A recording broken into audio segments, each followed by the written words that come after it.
Good morning, everyone. I'm Megan Kelly. It's Monday, July 21st, and this is the 100th episode of your AM Update. Accountability, action, prosecution, indictments for those who are responsible for trying to steal our democracy to make sure that this never happens to our country again. Director of National Intelligence Tulsi Gabbard releasing a bombshell report containing newly declassified documents exposing what she calls a plot within the highest levels of the Obama White House to subvert the impending Trump presidency. Attorney General Pam Bondi requesting a federal judge release grand jury testimony relating to the Jeffrey Epstein case. What's happening at CBS right now is bone-chilling. And Democrat lawmakers mourn the cancellation of their very favorite late-night cheerleader, as if democracy itself has ended. All that and more coming up in just a moment on your AM Update. I've been talking a lot about Riverbend Ranch steaks lately, and for good reason. The ranch is just a few miles from West Yellowstone, Montana, where we go in the wintertime, and their steaks are so flavorful and surprisingly tender. Even someone like me, who does not know how to cook, can make it taste delicious. It's thanks to the quality of the beef. A lot of our listeners have been writing in, sharing similar feedback. Abigail Finan will not stop talking about Riverbend Ranch, and I feel the same. So these guys raise Angus cattle, but they've taken it even further. For 35 years now, more than 3 decades, the owner has selectively bred Angus cattle with superior genetics for marbling and tenderness. It's all about the marbling and the tenderness, creating a herd that truly stands out. Their beef is born, raised, and processed too entirely inside America without artificial growth hormones or antibiotics. And it is shipped directly from the ranch to your door. Riverbend Ranch is not just another beef company. It's a legacy of quality care and craftsmanship that you can taste in every bite. Order from riverbendranch.com. Use the promo code Megan for $20 off your first order, and you'll be eating the same steak that my family and I eat at night. And let me know what you think. riverbendranch.com, promo code Megan. On Friday evening, Director of National Intelligence Tulsi Gabbard declassifying a trove of documents from the final months of the Obama administration relating to intelligence on Russian interference in the 2016 election.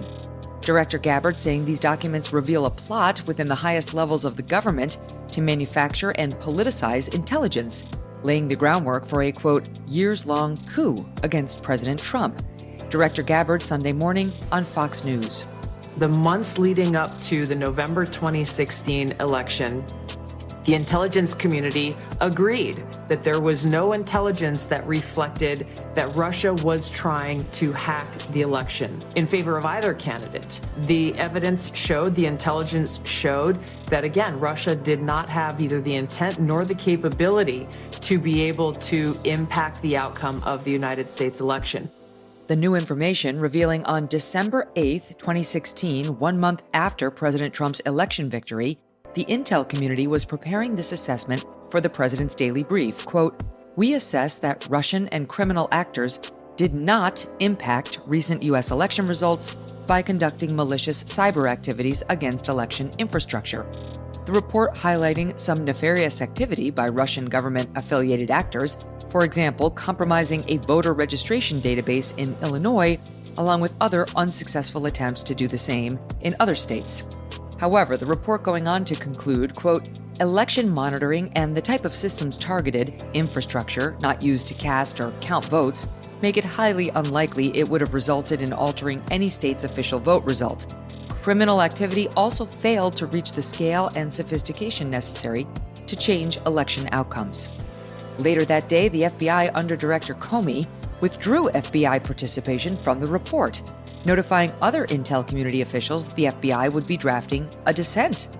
The reasoning behind the sudden change in FBI participation is not yet clear, but after the FBI withdrawal, a senior official killed the report entirely, quote, based on some new guidance. The report, based on months of work from career intelligence officials, concluding Russia did not hack the election, was never published.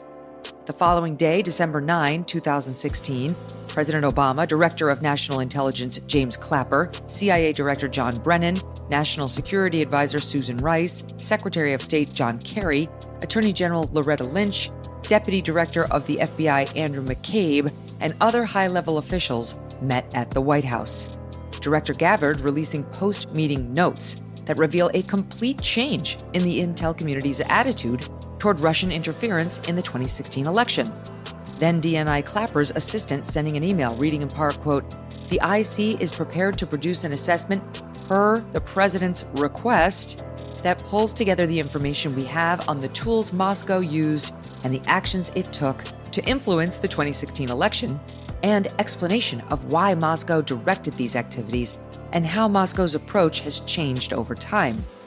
Within hours of that meeting, the Washington Post ran a report on leaked information headlined, "Secret Assessment Says Russia Was Trying to Help Trump Win White House."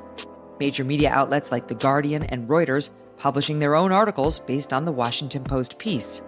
Director Gabbard noting in this new report, quote, "At this point, there is no official intelligence community assessment that contains that conclusion." With just 6 weeks on the clock before Inauguration Day, intel officials got to work, grinding through the holidays to comply with President Obama's directive. On January 6, 2017, the Obama administration releasing a 25-page unclassified intel community assessment stating, quote, "We assess with high confidence that Russian President Vladimir Putin ordered an influence campaign in 2016 aimed at the U.S. presidential election. We further assess Putin and the Russian government developed a clear preference for President-elect Trump." The ICA noting, quote, "Further information has come to light since Election Day that, when combined with Russian behavior since early November 2016, increases our confidence in our assessment of Russian motivations and goals." Director Gabbard's report stating the further information was later confirmed to be the Steele dossier, the Clinton campaign funded and now totally discredited opposition research containing salacious allegations involving activities between Donald Trump and Russian prostitutes in Moscow and more.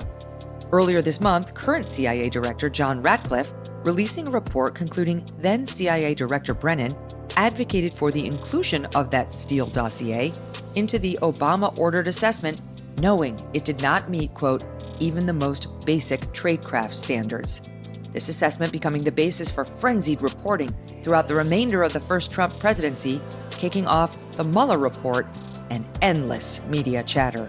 Russia hacked the election to tilt it to Mr. Trump. The Russians definitively hacked the election. Russia did hack the election. No doubt. The Russians hacked the election. Yes, Russia hacked the election. Fact, Russia hacked the election. President-elect Donald Trump still not sounding convinced that Russia hacked the election. The president does not want to come to terms with the fact that the Russians hacked the election.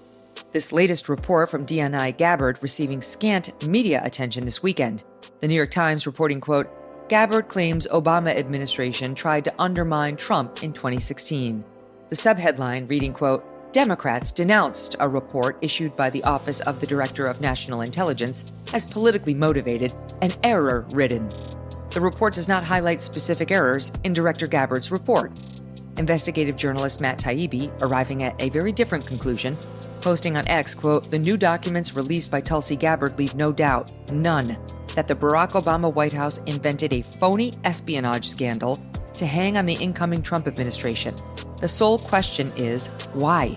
What idiot thought this would work, that it was a good idea?" The findings of this latest report referred to the DOJ for further investigation. Director Gabbard, Sunday on Fox, promising accountability, including potential prosecutions, and teasing more releases to come.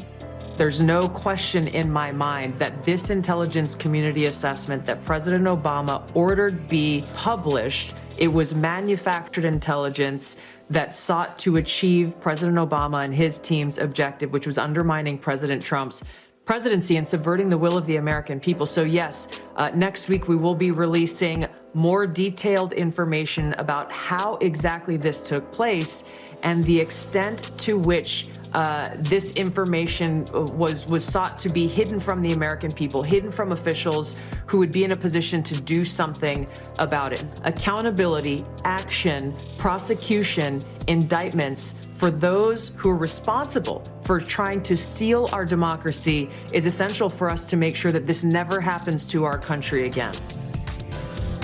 Coming up, the Trump DOJ requesting a federal judge release the grand jury transcripts relating to the Epstein case. And leftist lawmakers mourn the impending loss of their very favorite late-night show with Stephen Colbert. Celebrate Independence Day with an epic July 4th sale. Stock up on supplements from brickhousenutrition.com and save big, 25% off everything with code FIREWORKS25. You can get Lean, their #1 weight loss supplement packed with natural, studied ingredients, no injections, just real results they say can help you slim down in time for summer. Or try Field of Greens, the superfood drink so powerful, they guarantee your doctor will notice your boosted health or they will give you your money back.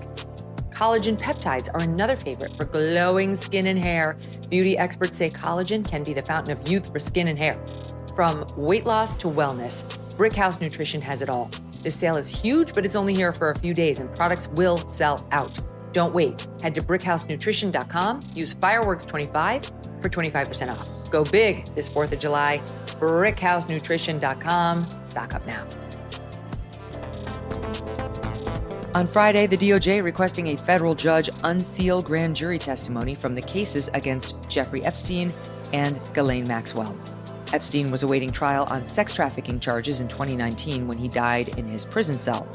Attorney General Pam Bondi facing intense public backlash following her many teases promising more information about Epstein, only to then leak a DOJ memo to left-wing media on a holiday weekend declaring there will be no further releases and no further indictments, along with the conclusion that, Epstein really did kill himself. Many MAGA supporters expressing outrage over the handling of this story, demanding all materials relating to the case be released to the public. Democrats also glomming onto the story in order to criticize the Trump administration and try to tie Epstein to Trump himself, despite showing zero interest in the Epstein story under the Biden administration. AG Bondi on Friday filing the motion in the Southern District of New York, requesting the transcripts be released with redactions of victim-related and other personal identifying information in both the Epstein and Maxwell grand jury proceedings.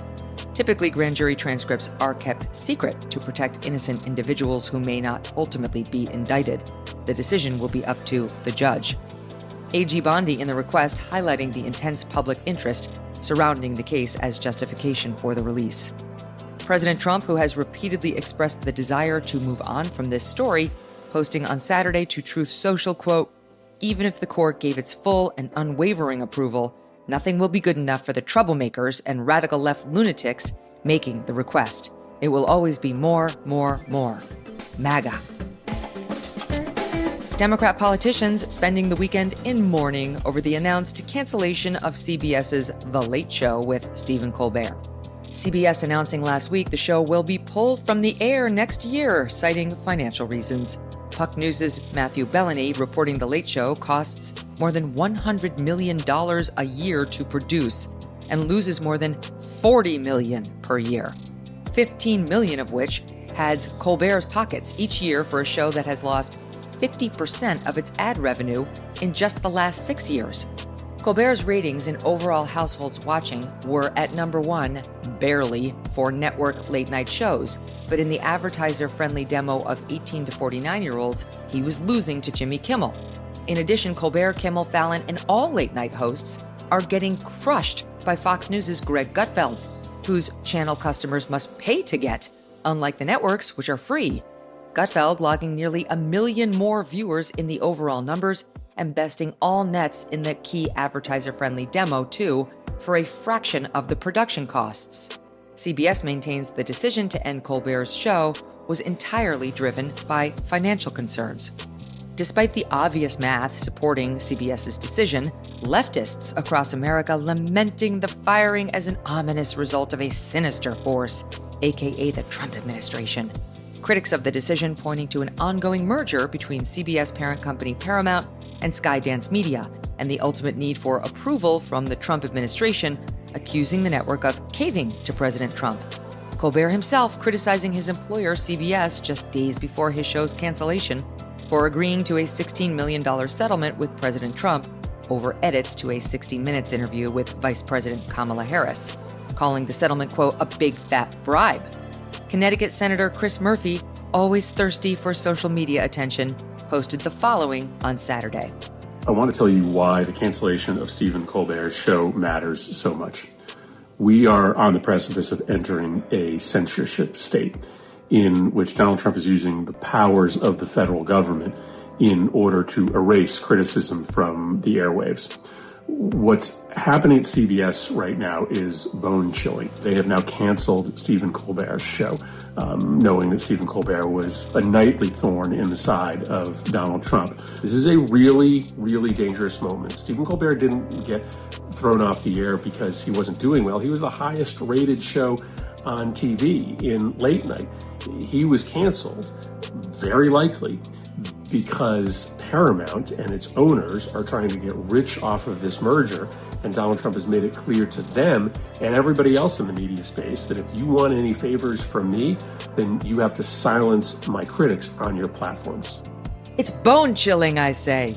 Failed vice presidential candidate Tim Walz posting on X, quote, Stephen Colbert is the best in the business. He always told truth to power and pulled no punches, posting a picture of him laughing with Colbert over a cup of coffee. Where were those punches? Washington Free Beacon editor Peter Hassan posting on X, quote, it's so telling that these eulogies of Colbert's comedy show never include the line, he was funny. Barstool Sports founder Dave Portnoy on Saturday posting this reaction to social media. I'm seeing like Bernie Sanders, Comrade Sanders, Elizabeth Warren, all being like, we need an investigation. This is bribery. This is blackmail. CBS only fired Colbert because he criticizes Trump, and they just settled a $16 million lawsuit. And then Colbert went on the air and said he doesn't trust CBS. Buddy, you're losing $40 million a year. You have 200 people creating one show. We have 200 people at Barstool, content creators, creating like 30 shows. And some of them, the bigger ones, draw a bigger audience than Colbert. And then you compound that with Colbert openly going on air, being like, I don't trust CBS. If one of my employees, who I was paying $16 million a year while losing $40 million a year, went on their show and was like, I don't like Dave. I don't trust Dave. You know what I would do? Like, welcome to the real fucking world. What did you think was going to happen? Of course they'd fire. I'd fire you in a fucking heartbeat. That's not politics. That's just being ungrateful, and see you later. Colbert and his defenders of democracy in the press and Congress will have plenty of time to keep complaining. The show is set to stay on the air until next May. And that'll do it for your AM update. I'm Megyn Kelly. Join me back here for The Megyn Kelly Show, live at SiriusXM Triumph Channel 111 at noon East, on youtube.com/Megyn Kelly, and on all podcast platforms. Today, we'll have Rahm Emanuel on the show.